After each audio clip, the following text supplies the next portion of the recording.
Այստեղ ջահը շատ հատկանշական ամեն համար, որտեղ դրել ենք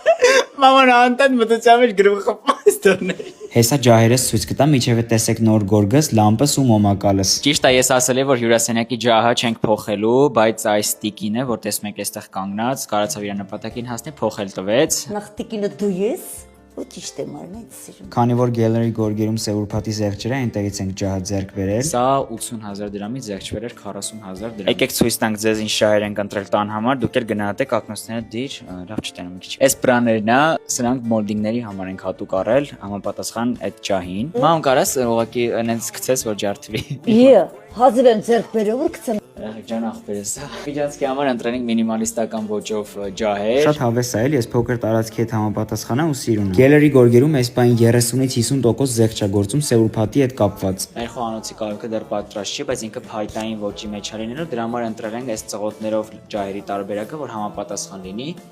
Մեկ էլ մի նայեք, որ տենց փոշոտա, ու ռեմոնտի մեջ ենք էլի։ Իսկ մաքրել։ Իրա հիմնականում չի մաքրում։ Գելերի գորգերում թե գորգերի թե ջահերի համար գործում է 30-ից 50% զեղչ։ Սեուրփաթը ճիշտ կօգտագործեք, հասցեն թողնում եմ։